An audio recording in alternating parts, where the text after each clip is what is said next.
The following program is being brought to you on the Voice America Variety Channel. For more information about our network and to check our additional show hosts and topics of interest, please visit voiceamericavariety.com. The Voice America Talk Radio Network is the worldwide leader in live Internet talk radio. Visit voiceamerica.com. The views and ideas expressed on the following program are strictly those of the host or guests and do not necessarily reflect the views and ideas held by the Voice America Talk Radio Network, its staff, and management.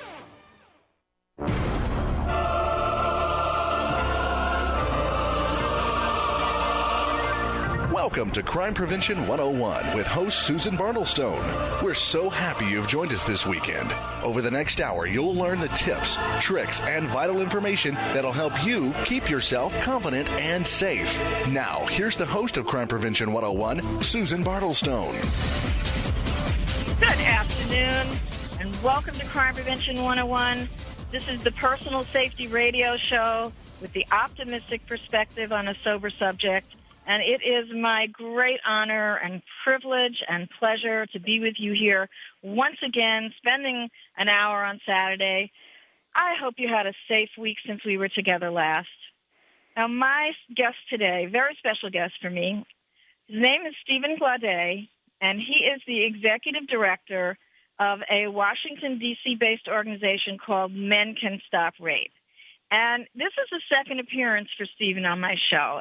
He appeared, he was with me way back, kind of in the beginning when I was just starting out with the show. And I was just so taken with him and with the organization, Men Can Stop Rape, and what he was trying to do, that we stayed in touch. And I've tried to help him from time to time, however I could. And I said, well, now, they've got a big conference coming up. There's all sorts of good things coming up for them. So I said, all right, this is time to have you back on the show. Now, when I had him on the show the first time, I'm going to, in case you don't remember, or for those that are just joining me today, I'm going to introduce him the same way I introduced him back at that first time. And here's what I said all those months ago. Back in the 1970s, when Golda Meir was the prime minister of Israel, an outbreak of nighttime assaults against women kind of broke out. And a cabinet minister suggested to Golda Meir that she place a curfew on the women to keep them home after dark and protect them. And Golda Meir absolutely flatly refused. And she said that since it's the men who are attacking the women, let the men stay home at night under curfew. And, all right, because that is the right answer. And what she was saying really is you've got to put the responsibility for rape and sexual assault where it belongs and then do something about it. And that's exactly what Stephen Glaude and the Men Can Stop Rape organization is trying to do. And their programs just challenge all the harmful aspects of traditional masculinity. They teach boys an alternative to how to behave and how to use their strength and how to foster healthy relationships and alliances with the women. And they are just changing the attitudes of millions of young boys and men with this message. And Stephen has quite a background. He has served for many, many years in Washington. He was the first African-American to serve as president of the National Congress for Community Economic Development.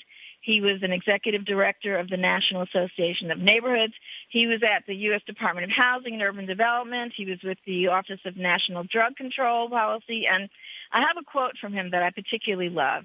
He was interviewed, and he was asked about how he got into this work and empowering young men and so forth to end violence against women. And he said, we have to create some courage around this issue, and we also have to create some champions around this issue. So he is my champion. I just love this quote. It's great pleasure that I introduce Stephen Glaude to you. Hi, Steve. Hi, Susan. How are you? To kind of play on your quote about the curfew, I mean, just wouldn't it be great to envision a time when a curfew was needed for neither? I think the point is, get the men off the street because they're harming, and put them under curfew. But just can't you see a time when, there's no need to take anyone off the street because people are safe wherever they go? Well, it's hard for me to envision it, but I'm working towards it with every breath in my body. Yes, I know you are, Susan. It's good to be back on your show. As are you. So now, Steve, for those people who missed the first show, let's talk a little bit about Men Can Stop Rape, what it is, what its vision is, and so forth. Okay. Men Can Stop Rape is a national organization which works to help men find and use their strength to create cultures free of violence, especially men's violence against women. One of the unique ways that we pursue this is we don't approach men from a deficit model. So much of this work talks about the harm that men do, about what's wrong with them, about the bad choices they make. And we acknowledge that, and it's what we work against. But we try to get the change we hope for by focusing on the strength in men and helping them redefine what that strength means. So if you look at the kind of traditional pop culture and if you look at just the current state of affairs in our communities, men's strength is being used in the wrong ways, in part because of what their contemporary definitions of strength are. And so what we help men do is redefine what strength is and what strength means. And to give you a particular example, men tend to deal with their emotions through their intellect. And what men really value is what's in their hearts, what's not what's in their heads. And what we help them do is to kind of unpack that. And we do that through exercises, we do it through discussions, we do it through the media and so forth, and we find that they really respond to that. So we help men find and use their strength. We help them redefine what that strength is. We particularly help them redefine strength as respecting women and promoting nonviolence. And that opens the door to the type of attitude and behavioral changes that we see. And we do this in three specific ways. We engage youth directly at the middle school level, high school level, and college level. We train others to engage them directly, and we provide messaging through our My Strength Is Not for Hurting campaign to support that engagement and the direct involvement that we have with them. Wow, and that's a tall order too. But that I know you're doing it wonderfully.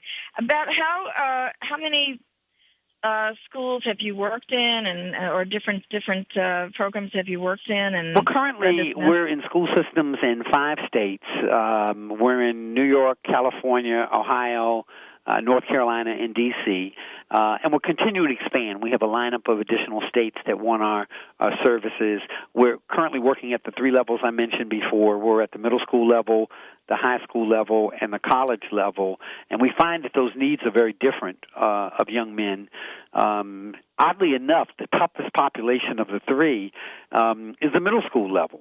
By high school and college, traditional masculinity has already imploded in some way in most men's lives. While at the middle school level, they're getting all of the wrong messaging, but they haven't really tested it yet, so they hold on to it a little stronger. And actually, we're getting ready to develop a middle school campaign that provides appropriate messaging for middle school age populations. Well, this can't come at a better time as far as I'm concerned, because I have just been getting, I subscribe to all these news services, and I've been getting the most alarming news items about sexting and about rainbowing. Are you familiar with this stuff? Yes. And we're getting similar information. We may not have as many news sources as you do, but I mean we get it from our direct work with the schools and the young men that we work with in the schools, and we picking up news accounts as well. I think that, by the way, is the evidence that what we're trying to address is, in fact, socialized and culturalized. It's just amazing the number of mediums that the wrong messaging is being received from by these young men. You and I have talked before, and I joke about figuring out when it happened with me and going back to some of my childhood cartoons. Well, the mediums have become much more fierce than cartoons. Not that cartoons still aren't sending wrong messages, but things are so much more viral and so much more immediate and are consumed in such a faster rate that poor messaging is getting no filtering. as it did, at least in some cases. I mean, at least in the old days, a parent could decide, this cartoon is sending the wrong messages. He's not going to, or she's not going to look at that. It's just coming at them in so many different ways now, and so much faster. And the consumption of it, as I said, is completely unfiltered these days. Indeed, because how many parents think to check their child's cell phone? Well, more beginning to, but it's just not on the radar screen in the way that it has to. And one thing about this new age of technology, as soon as we figure out a way to advise people to guard against something, a whole new medium has already arisen. Indeed. That's why the work that you're doing is so amazing, because you're getting them at just the point in time where they need to have another message. I think that's right. And, what I like about our messaging, my strength is not for hurting, it doesn't tell young men not to be strong. It does tell them what their strength is and isn't for, and it helps them redefine that. And interestingly enough, when you give these counter messages, they resonate with the young men. I mean, when you tell them that their strength is for respecting women, you don't get a lot of argument. You get some initial resistance, but then once you unpack it and you kind of take some of the layers off, in the end they all agree.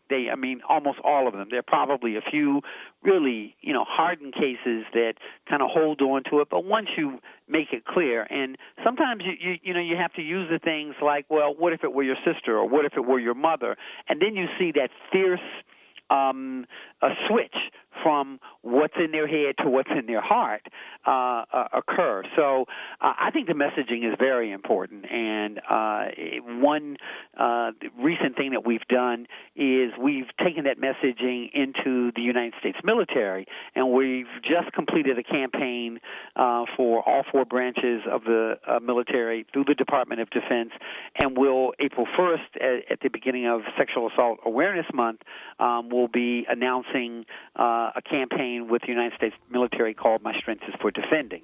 Obviously, we couldn't say My Strength is not for hurting with the U.S. military. Right. Let's but My Strength is for Defending.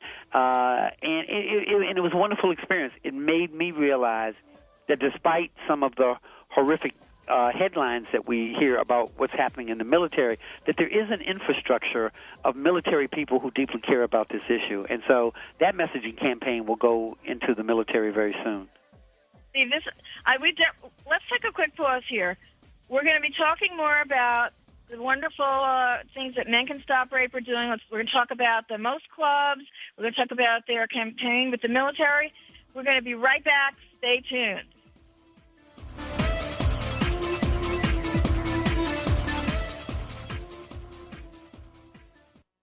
Ask the experts. Call toll-free right now, 1-866-472-5787. And ask our all-star team to answer your question. That's 1-866-472-5787. Thank you for calling. VoiceAmerica.com. After more than 17 years' experience teaching safety skills to thousands of women and men, crime prevention and personal safety expert Susan Bartelstone concluded that by thinking and responding quickly, ideally within 20 seconds, potentially violent criminal encounters can be prevented. Using techniques from many different disciplines and illustrated by 60 real-life examples and success stories, Susan shows how it's done in her new book, Think Fast and Prevent a Violent Crime, How to Respond to Danger in 20 Seconds or Less. Check out www.fightsafe.com for more information. You'll also find information there on Susan's upcoming Crime Prevention 101 personal safety teleseminars. Think fast, talk fast, fight smart would stress the many opportunities you have to deter or defuse a criminal encounter and how to use your brains instead of your muscles in a fight. Look for the new book information or sign up for Susan Bartelstone's personal safety seminars at www.fightsafe.com today. Dad, can I ask you something? Sure, what's up? There's this girl I kind of like. Well, if there's one thing I know, it's women. Really? Well, they didn't call me Velvet for nothing. I don't get it. Smooth. I was smooth. Oh. Anyway, it's easy. You just got to impress her. Show her how strong you are. Okay, but how? Just, I don't know, pick up a lot of heavy things around her. Like what? I don't know, desks, chairs, people. Grunt, if you have to. Grunt? Yeah, be like, ugh! Try it. See, there you go. And you should dress up. Start wearing a shirt and tie. I'll look like a dork. No, you'll look successful. Okay. And finally, you can start using my cologne. The ladies love it, so don't be shy. Splash it on. Thanks, Dad. You don't have to be perfect to be a perfect parent. When you adopt a child from foster care, just being there makes all the difference. To find out how you can adopt, please visit our website at adoptuskids.org or call 1-888-200-4005. A public service announcement brought to you by Adopt U.S. Kids, the U.S. Department of Health and Human Services, and the Ad Council. Talk, talk, talk. That's all we do is talk. If you'd like to talk, call us toll-free right now at 1-866-472-5787.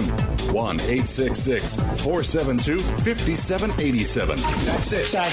VoiceAmerica.com.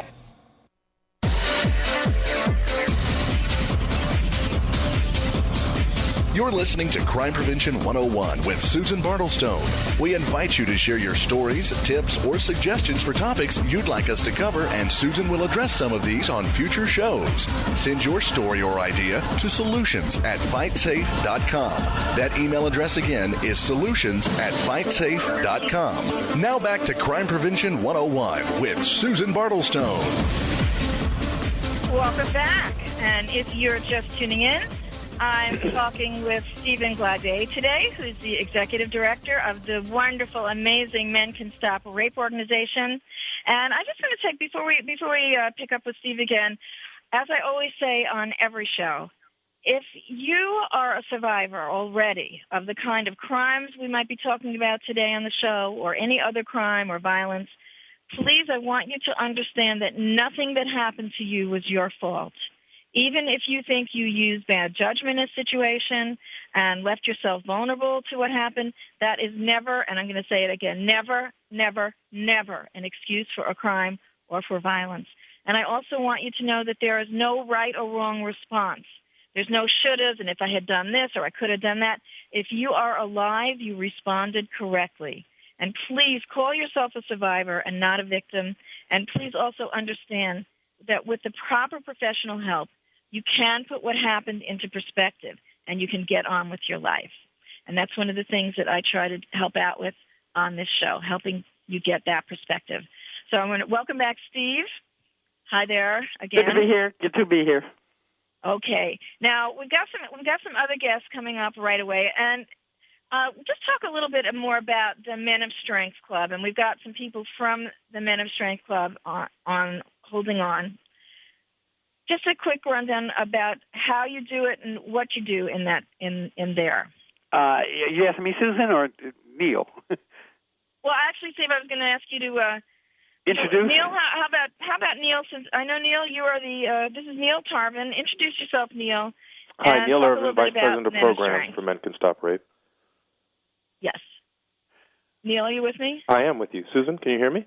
Yes, I can. Yeah, it's Neil Irvin. I'm the Vice President of Programs. I'm sorry, you kind of faded in and out there for a second. Can you hear me? Yes. Okay. My name is Neil Irvin, and I'm Vice President of Programs for Men Can Stop Rape. I'm responsible for creating and architecting the Men of Strength Clubs and helping provide oversight to our facilitators across the country. And just talk a little bit about, again, a little more depth of what you actually do in the Men of Strength Clubs. Well, listening and just building on what Steve was saying in the first segment, I mean, the Men of Strength Clubs are weekly meetings in schools and youth-serving institutions, both public and charter, for the 12 years of the organization's history, really creating a space where young men can come together and engage in our 22-session curriculum, which is really highly interactive, around discussions of where men and how men learn to be men and how we as men can learn to be strong without being violent. And to use that strength not only in the weekly club meetings, but then to take the skills gained from the weekly sessions out into their school community, out into the larger community, and role model and provide space for others, both men and women, to be allies in preventing violence, men's violence against women.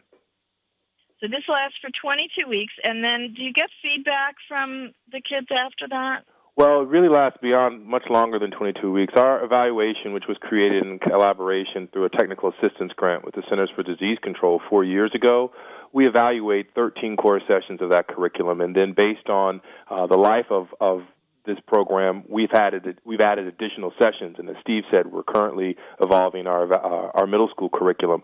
But Susan, we've been in many of our locations 5, 6, 7, 8 years, and so we have young men that enter our program in the 7th and 8th grade and stay with the program until they graduate from high school, and we have even had men who've graduated from college who continue to come back and support the organization. So 22 sessions is really just the foundation of exploration around this issue, but as I heard Steve say earlier, the courage that we're asking young men to engage is not something that we dissipate or disband after the curriculum exercises have ended. Oh, that's fantastic.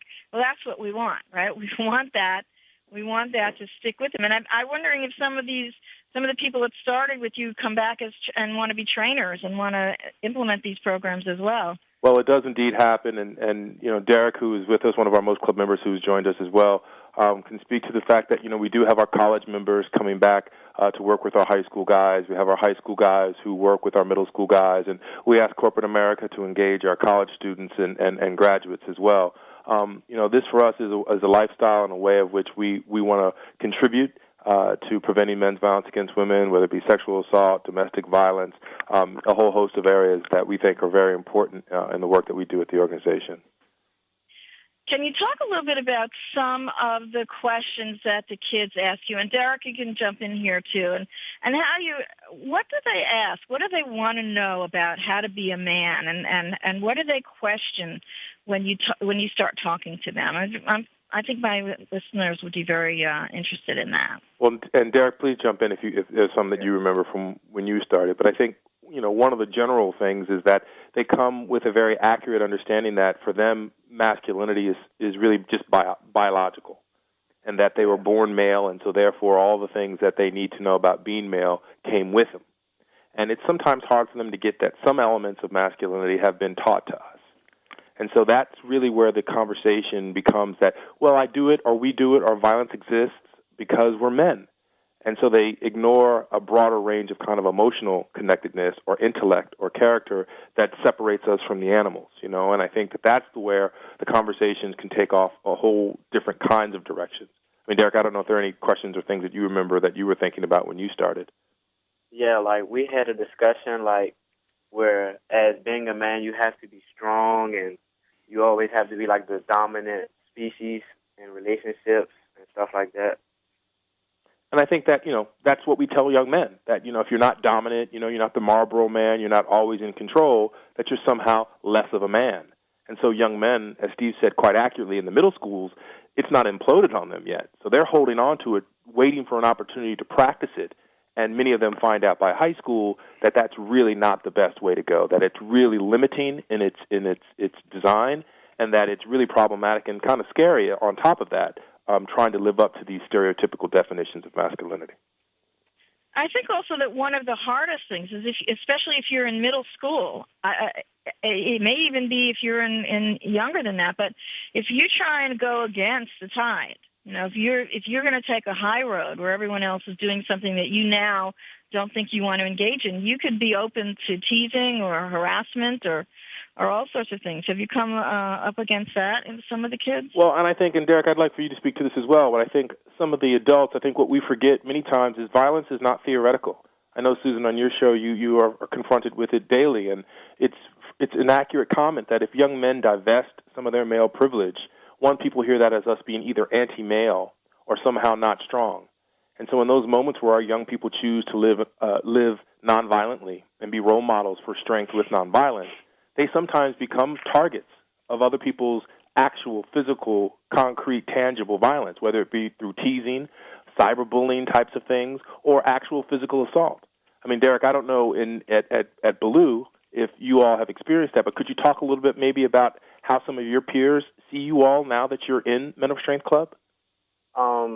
We have a lot of negatives and positives, but as far as the negative view, we don't really have physical. We just have people say stuff "Oh man, you weak. Why are you in that? You supposed to be a man. You can be whoever you want."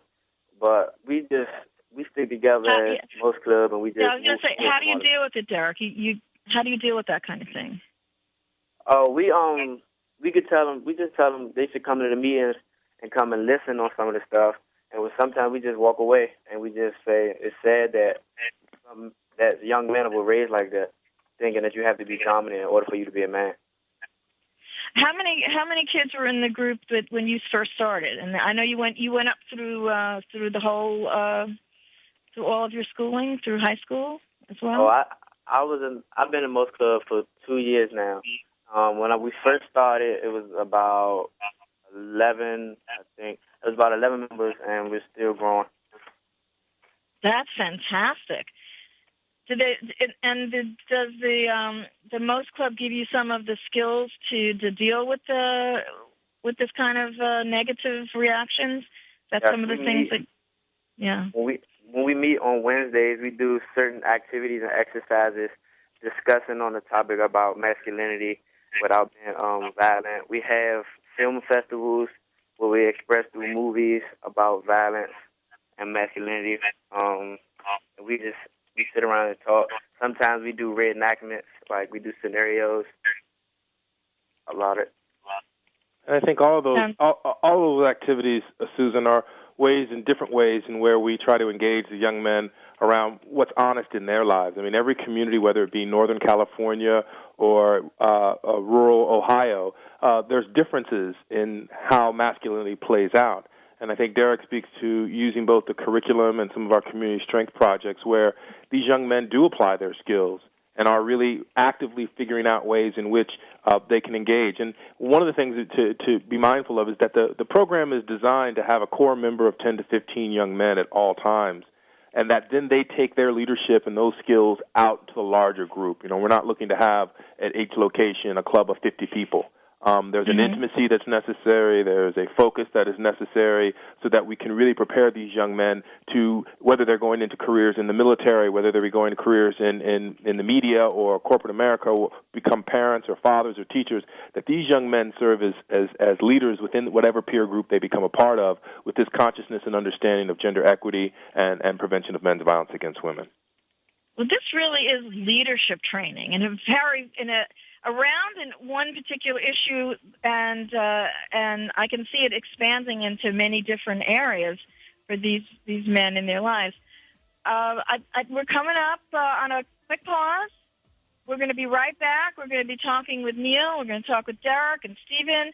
We're going to talk about the Men Can Stop Rape conference coming up, so don't go away.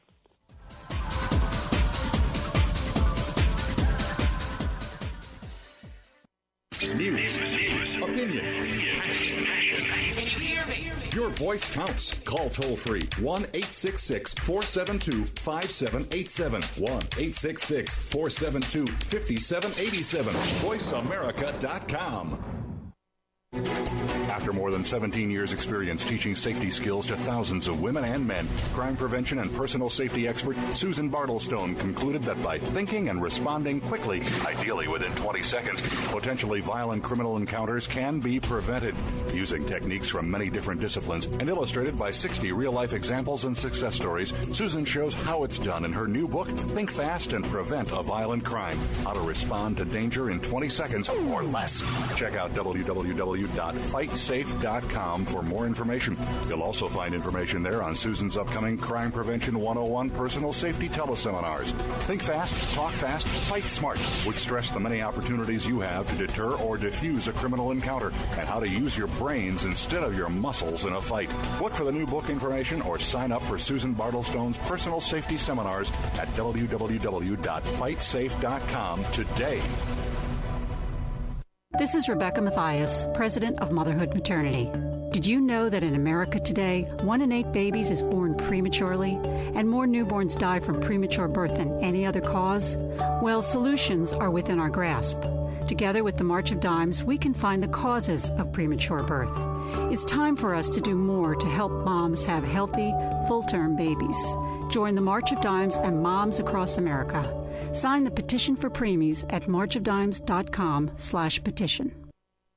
What What would you do if you knew that you could not fail? The Dr. Pat Show with Dr. Pat Basili is a radio forum for some of the world's most influential people in the fields of health, wellness, and human potential. Dr. Pat brings together and introduces visionary scientists and futurists, environmentalists, educators, business leaders, inventors, filmmakers, authors, artists, mystics, and healers who inspire and support individual and collective growth and positive cultural shifts. This award-winning radio show empowers the listening community to be the change they want to see in the world. Tune in every Thursday at 8 a.m. Pacific for the Dr. Pat Show with Dr. Pat Basili, radio to thrive by. Ask the experts. Call toll-free right now, 1-866-472-5787. And ask our all-star team to answer your question. That's 1-866-472-5787. Thank you for calling. VoiceAmerica.com.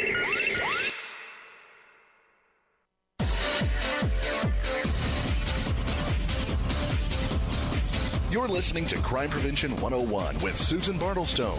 We invite you to share your stories, tips, or suggestions for topics you'd like us to cover, and Susan will address some of these on future shows. Send your story or idea to solutions@fightsafe.com. That email address again is solutions@fightsafe.com. Now back to Crime Prevention 101 with Susan Bartelstone. Welcome back. In case you're just joining us, I'm talking with Stephen Glaude, the Executive Director of Men Can Stop Rape, and we've got Neil Tarvin from Men Can Stop Rape online, and we've got Derek, who is one of the members of the MOST Club that they do in the high schools, and he's been speaking so eloquently about what he's learned there. And we are live today, so if you'd like to call in and make a comment or ask the guys a question, the number to call in is 866-472-5787. That's 866-472-5787. We would love to hear from you. I also want to remind you to check out my website, dearsafetysolutions.com. I've got safety tips. I've got resources there that you might find very helpful and useful. I'm going to link to Stephen Glaude's program, the Men Can Stop Rape program, on my website. Also, check out my Facebook page. I post lots of crime prevention videos and news clips. Some of these news clippings that I talk about earlier are posted there. And don't forget to look for us on iTunes. We are there, so you can download all your favorite shows or ones that you might have missed. Then, Neil, while we were on break, you said something very profound. Would you remember? Can you repeat what you said about what Men Can Stop Rape is looking to do? Sure, and I know we're about to speak about our conference, which happens during Sexual Assault Awareness Month, and what we were really focused on, or are focused on as an organization, is that our expertise in engaging men and communities is around taking our message into venues that exist where men are. Derek is currently on spring break. We were having a conversation. He's down there with his family about some of the horrific events that have occurred, unfortunately, over spring breaks for so long. And again, we think it's an important opportunity for us to take Men Can Stop Rape's messages into environments where men and women are, whether that be football games or homecomings, PTA meetings, environments where we can engage men around these issues. Because what we've found, and I think Steve spoke this earlier as well, what we found is that there's many of us as men who really want to take an active role, but for so long we weren't clear on how we could do that. And we feel like the messages in these environments, whether it be at the football stadiums or at the basketball games or at places where men are, they can see this message and recognize that they're not alone in thinking that the problem of men's violence against women is not just something they're thinking about, that there are other men and women out there working actively every day to try and find a solution. And that's where we think our messaging campaign is so critical and such a wonderful resource to communities. Indeed, and I haven't mentioned the website again. I'm going to mention it a couple of times. It's mencanstoprape.org, where you can log on and see the posters for the Men of Strength campaign and the clubs and information about the conference. We were also talking about the fact that Men Can Stop Rape is partnering with the Department of Defense. And Neil or Steve, whoever wants to take this, talk a little bit about what this is. I just saw a clipping. 1 out of every 3 women in the military now has said that they are subject to sexual assault or harassment. Having worked with our military efforts over the last year, what I do know is a couple of things. That one, it's way too high both in society and the military. When you come into this work from the outside, from another field of work, you have a certain notion of how widespread both domestic violence and sexual assault is. When you get on the inside and you learn the data and you're exposed to the research, it is alarmingly higher than we all believe. Higher than the 1 in 3? Last year there was a New York study of New York City high schools where 78% of the women who participated in the survey in high school said that they were victims of sexual assault. And 78% in high school. Pardon me? Oh my God! Yeah. 78%. So the point is, we can focus on the exactness of the numbers. What I'm trying to say is it's way too high. Whether we disagree, you have people who argue and say it's 2 out of 4, it's 1 in 3. It's alarmingly high, no matter which set of figures we agree to, and so. It's just ridiculously high for us to both. That is supposed to be a society of caring people. It's ridiculously high, and it is shockingly high to people outside of this work. People inside this work don't respond as dramatically to the numbers because we gradually come to know that it is alarmingly high. But the average person walking the street, the average person in academia, the average person who works in other community settings wouldn't believe it as high as these numbers are. The other thing about the military numbers and data is that it's being reported more, and so there's a tendency to think that incidents are going up, when in reality is the culture for reporting has improved. And so I still think it's too high, whatever we again agree to it that it is. So I think there is a culture in the military that has to be addressed. And I also want to say that there's an infrastructure of people in the military that we've worked this last year that genuinely do care about eradicating this problem. They unfortunately probably are doing some very good work in an environment that maybe doesn't have it as a priority, that isn't as aware of the issues and the contributing factors. So they're doing some good work in an environment that is not wholly educated and perhaps wholly supportive of it. Now, you touched a little bit about the campaign. You can't say our strength is not for hurting when you're in the military, correct? That's correct. You had mentioned that. So how are you going to change that message to address what's happening in the military? Well, our campaign is called My Strength is Not for Hurting. That message was focus group tested when we designed the original campaign, and of course when we were hired by the Department of Defense to work with them and theirs, we couldn't use that same tagline. So the tagline that we came up with is My Strength is for Defending. We focus group tested that message with all 4 branches of the military. It tested very well. In fact, people embraced it. What we've tried to do, the main campaign, My Strength is Not for Hurting, is largely a consent campaign. It does have some bystander series in it. But the military campaign is predominantly a reporting campaign to encourage reporting and also a bystander intervention campaign to get people to speak up on behalf of their colleagues in the military and to support them both in reporting as well as the prevention behavior. So it's great that the Department of Defense and the branches are wanting to do something about it. And it's also great that they're open to the importance of messaging, which is what we've experienced in working with them on this campaign. And it's such a sticky issue, too, because if it's your commanding officer or superior that is doing the harassing and you try to report it, or even as a bystander try to do something about it, that can have very serious repercussions. So this is quite a delicate campaign that you're involved in here. Well, I think it is. I mean, I don't think that the campaign is delicate. I think the issue is delicate. I think that, there's an issue of readiness. If one of your comrades has been assaulted and you're in a combat situation, how ready are they? First of all, how willing are they? There's an issue of both willingness and readiness that comes into play. And so I think that that's a really big issue. what we tried to do was connect a sense of duty to preventing and supporting people in that situation. So the tagline for the military campaign is preventing sexual assault is part of my duty. When we tried to incorporate it into all the other duties that service persons had, they embraced that very readily. There was a little debate when we did the focus groups about whether preventing sexual assault was, in fact, part of their duty, but ultimately it being part of their duty won in their own internal debate. So I think what we're doing is advancing a notion that it goes far beyond physical defending, that defending takes on different meanings, and that preventing sexual assault is one of the meanings that it takes on.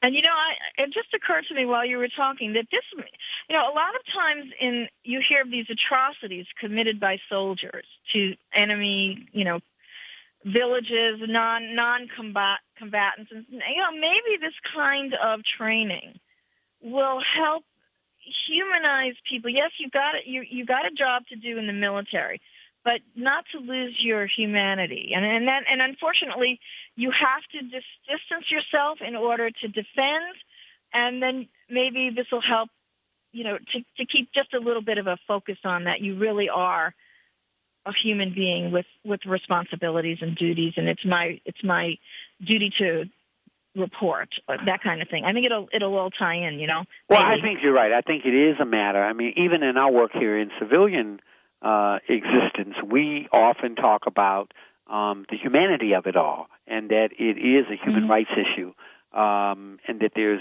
a lot of humanness lost on both sides of the aisles, both with perpetrators as well as with survivors. And so it is a matter of connecting people to the human aspects of this. And I think it is tougher in the military. We condition them to be callous and indifferent, and there's certain switches they have to click in order to defend and to go into combat situations. I was encouraged by my exposure to service persons through our focus groups. I saw a willingness to be supportive and to be courageous around this issue, and that heartened me. I still think there's a lot of work to be done, a ton of work to be done, but I think that the ingredients to do that work are prevalent in our branches in the service. Well, and you're going to be dealing with all four of them, correct? Mm-hmm, that's correct. I'm sorry, Neil, you were going to say? I was going to say, that the military, just another microcosm of the larger society. So for all the statistics, and I, again, so support what Steve was saying around our focus on not the numbers but prevention, is that the military's in place and their willingness to invest in a better reporting network has probably one of the reasons, as Steve has already said, that's increased people's awareness of what the outcomes or the amount of abuse that may be going on. But much like in the larger society, there are few people who are perpetrating these acts in all the branches of the military, and we all are being consequenced by it.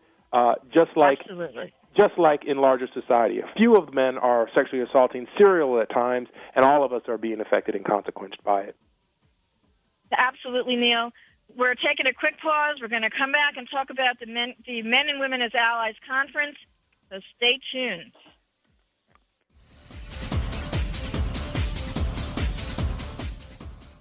Talk, talk, talk. That's all we do is talk. Yeah! If you'd like to talk, call us toll-free right now at 1-866-472-5787. 1-866-472-5787. That's it. VoiceAmerica.com. After more than 17 years' experience teaching safety skills to thousands of women and men, crime prevention and personal safety expert Susan Bartelstone concluded that by thinking and responding quickly, ideally within 20 seconds, potentially violent criminal encounters can be prevented. Using techniques from many different disciplines and illustrated by 60 real-life examples and success stories, Susan shows how it's done in her new book, Think Fast and Prevent a Violent Crime, How to Respond to Danger in 20 Seconds or Less.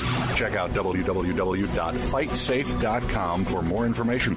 You'll also find information there on Susan's upcoming Crime Prevention 101 personal safety teleseminars. Think fast, talk fast, fight smart, which stress the many opportunities you have to deter or defuse a criminal encounter and how to use your brains instead of your muscles in a fight. Look for the new book information or sign up for Susan Bartelstone's personal safety seminars at www.fightsafe.com today. Hi, my name is Joanne, and I have mannequinism. Well, I did have it, but I'm not a mannequin anymore. Doctors said over 75% of my body turned into plastic. They said it's because I wasn't active in my community, because I didn't vote or volunteer or I don't know. All I wanted to do was cry, but I couldn't because I had plastic eyes. Protect yourself from mannequinism. Log on to fightmannequinism.org. Brought to you by the Ad Council. Attention shoppers, if anyone is missing a rather plump set of love handles, please come to the customer service counter and claim them. The ample love handles were lost in the produce department where their former owner had purchased fruits and veggies to munch on during the big game. Thank you and have a good day. Small step number 81, snack on fruits and veggies. It's just one of the many small steps you can take to get healthy. Learn more at www.smallstep.gov. A public service announcement brought to you by the U.S. Department of Health and Human Services and the Ad Council. Have you ever thought about having your own internet talk show? Well, if you said yes, then click About Us. Then click Be a Host to get more information. Or just call Jeff Spinard at 480-294-6417. Say that again? 480-294-6417. VoiceAmerica.com.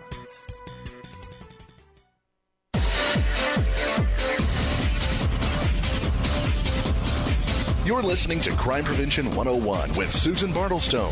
We invite you to share your stories, tips, or suggestions for topics you'd like us to cover, and Susan will address some of these on future shows. Send your story or idea to solutions@fightsafe.com. That email address again is solutions@fightsafe.com. Now back to Crime Prevention 101 with Susan Bartelstone. Welcome back. I'm talking with Stephen Glaude and Neil Tarvin from Men Can Stop Rape. Now I'm going to be posting information about mencanstoprape.org and their upcoming conference, Men and Women as Allies, on my Dear Safety Solutions website and on my Facebook page. It's actually there. I'm posting it again. Neil, Steve, we're coming down to the last wire. Let's talk a little bit. There was one question you wanted to talk about. Let's talk about the conference a little bit. Get people interested in this because it is still time to register and be at this amazing event. Neil, you want to start off? Well, Steve, go ahead. Or Steve? One of the issues that this work is challenged by is the fact that women's organizations and women's efforts have clearly pioneered the way for us as a society to focus on this issue of both domestic violence prevention and sexual assault prevention. And men have been late entrants into the work as persons of concern or as allies. And we believe that men have a role. We believe that men have to listen to women, have to learn from women, and have to partner with women if we're really going to play a substantive role in preventing violence against women. And so we decided to have this dialogue as it occurs in our communities and within our organizations to occur at a national level. And so we're hosting a conference April 14th and 15th here in Washington, D.C. at the Hyatt Regency, Washington, entitled Men and Women as Allies in the Prevention of Men's Violence Against Women. And the conference is going to be 2 days of workshops and dialogues and media presentations around some of the innovative models that are existing around the country where women's organizations and men's organizations are partnering. The conference is going to open with a dialogue between a very well-established male leader in the field and a very established woman's leader in the field. In fact, the man who will be participating is Byron Hurt, He's the filmmaker who produced Beyond Beats and Rhymes. And the woman who will be in the opening dialogue is Ritu Sharma, who is the founder and president of Women Thrive Worldwide. And I know it's going to be a fascinating dialogue between the two of them.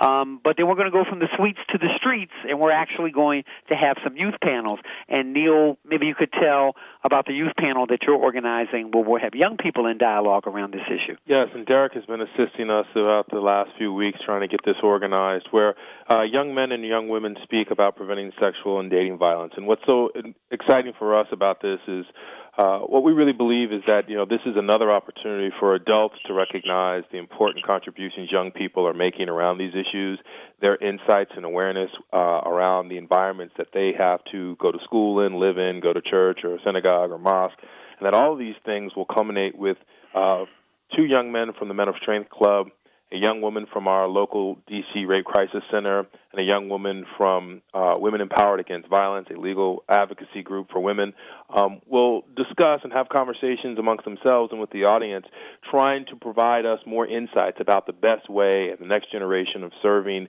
and providing opportunities for young people to get involved in this issue. And so we're really pleased because this has been something that the young people have worked hard on putting together. They've worked hard on making sure that they are really going to be able to inform, a national audience of experts and professionals in the field. And I think it'll be a nice contrast to all the activities that have been happening, that will be going on throughout the day, to have a space where young people's voices are really being put to the forefront, and they're really challenging us all to think of new creative ways to support our communities. I think that is a fantastic idea. Now, who should come to this conference? Anyone can take it. Well, one thing I forgot to mention is that over 55, including you, Susan, over 55 organizations from around the country have come together as co-sponsors. About a third of the co-sponsors are domestic violence coalitions, about a third are sexual assault prevention coalitions, and then another third, kind of a myriad of men's organizations and academia and you, Susan, and we appreciate that. Who should come to it is anyone who has an interest in the range of issues that include primary prevention of men's violence, domestic violence, sexual assault prevention, youth engagement, media messaging. There's going to be a little bit for everyone who has an interest in this issue at this conference. And in addition to that, in addition to just being at the conference, we're also going to have a Capitol Hill reception where we hope to interface with lawmakers, some of whom openly support this work and others whom we hope to educate. We're expecting a high-ranking member of the Obama administration to come out. We're actually trying to get Valerie Jarrett, who is the newly appointed director of the Commission on Women and Girls at the White House. We're trying to have her there. It's going to be an exciting couple of days, and not only are we going to make some new connections, we're also going to have some new dialogues about the role of men and women in this work, and about the role of youth in this work, which I think is so important. So I think it's going to be an exciting couple of days. I think anyone who has any kind of interest in this work should be there. Stephen, thank you so much. For more information, mencanstoprape.org. You know how to find me, dearsafetysolutions.com. You've got me on Facebook. We're on iTunes. You can email me, solutions@fightsafe.com. Next week, to kick off Sexual Assault Awareness Month, I'm going to be talking with a very special celebrity artist. Check out pointswithpurpose.com if you want a sneak peek at what this man, David Island, does. It's going to be such a great show that it would be a crime not to miss it. So stay tuned and stay safe. Bye-bye.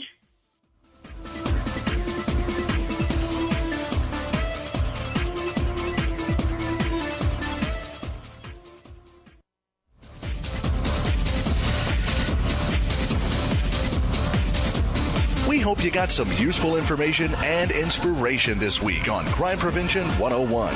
Susan Bartelstone invites you to join us again next Saturday at 11 a.m. Pacific Time and 2 p.m. Eastern Time here on Voice America. Have a great weekend and a safe weekend.